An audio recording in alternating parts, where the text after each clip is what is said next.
This is the Taste from Kids Reading Corner 207, and today I'm going to read Pete the Cat 5-Minute Bedtime Stories. Includes 12 cozy stories by Kimberly and James Dean. Pete the Cat checks out the library.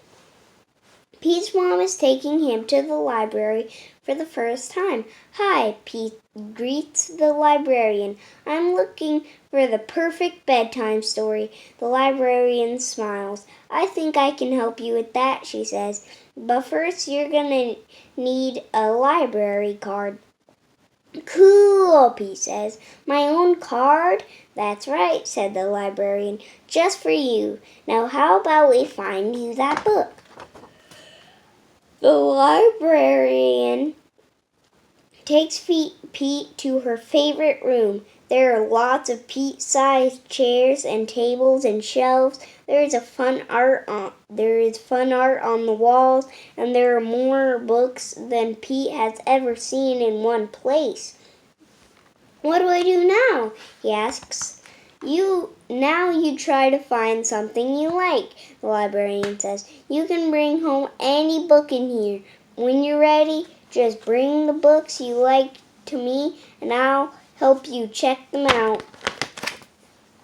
Pete goes over to a shelf and chooses a book about jets. He reads it and pretends he's a stunt pilot. He flies a super fast jet and does the loop high in the sky. "Whee!" Pete shouts. Next, Pete picks a book with a wizard and a unicorn on the cover. Pete pretends to be a wizard. He helps the brave knights fight off an evil dragon and goes for a ride on a unicorn. Pete practices his wizard spells. "Take that!" he cries, shooting a blast of magic at the dragon. Pete's next book is about bugs. He pretends to be a scientist studying spiders and ants. Pete looks through his microscope and at microscopic world around him. He's never seen anything so cool before. He wonders what great discoveries he'd make as a scientist. Pete picks up a book of monster stories. He imagines himself fighting off the big bad wolf. Pete does not like that story. He quickly puts the book down. Reading that at bedtime would give him bad dreams. Pete's next book is about Egypt. He reads all about the pyramids and imagines himself discovering a long-lost pharaoh. Pete rides his camel across the desert and climbs to the top of the tallest pyramid. He even takes a ride aboard the Sphinx. Pete thinks being an explorer would be a great adventure.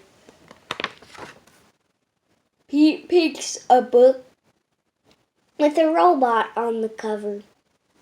He imagines that he is a robot.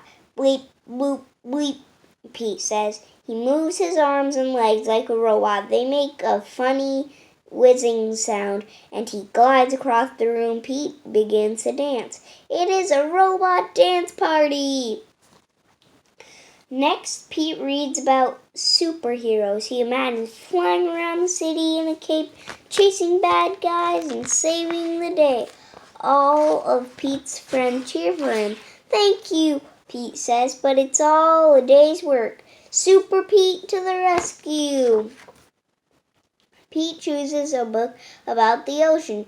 He imagines himself on a submarine, learning about marine life. He sees whales and octopuses and dolphins.